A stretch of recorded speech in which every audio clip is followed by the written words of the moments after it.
नमस्कार भक्तों। आज हम माँ दुर्गा के 5वें स्वरूप की व्रत कथा सुनेंगे, जो कि अत्यंत पावन और कल्याणकारी मानी जाती है। यह कथा माँ रक्त माता से संबंधित है, जिनकी पूजा विशेष रूप से चैत्र नवरात्रि और शरद नवरात्रि के 5वें दिन की जाती है। जो श्रद्धालु इस दिन व्रत रखते हैं, कथा सुनते हैं, उसके जीवन में सुख, शांति और संतान की प्राप्ति क्या होती है। बहुत प्राचीन समय की बात है।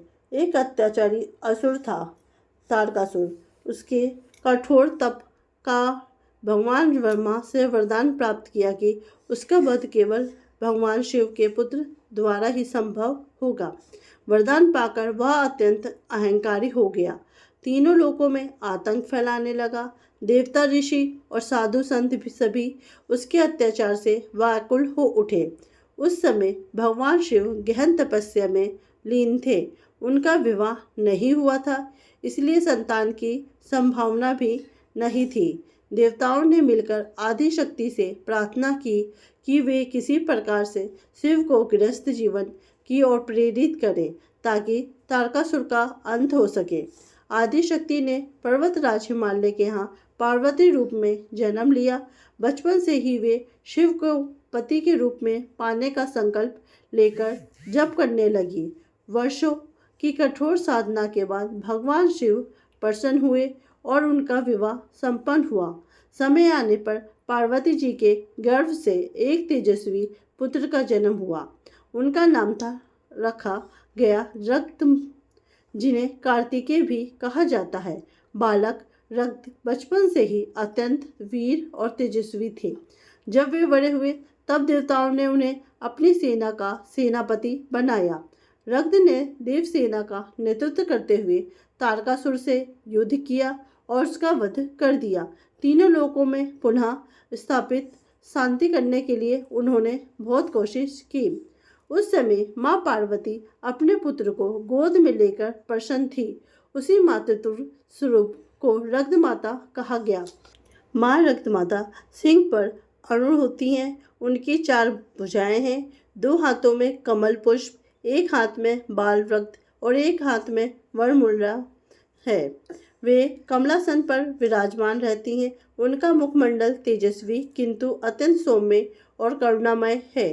एक अन्य लोक कथा के अनुसार एक नगर में एक निर्धन ब्राह्मण दंपति रहते थे।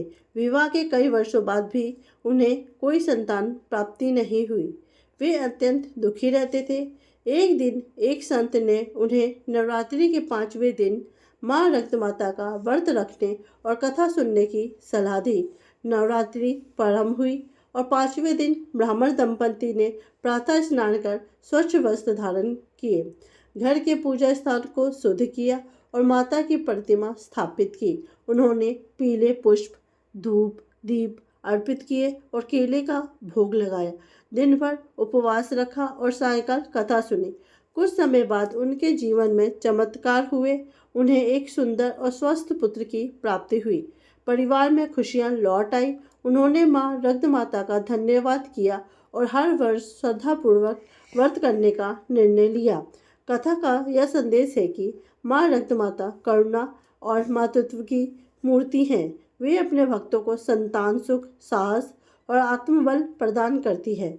जो भक्त श्रद्धा और विश्वास के साथ उनकी उपासना करता है, उसके जीवन के कष्ट दूर होते हैं।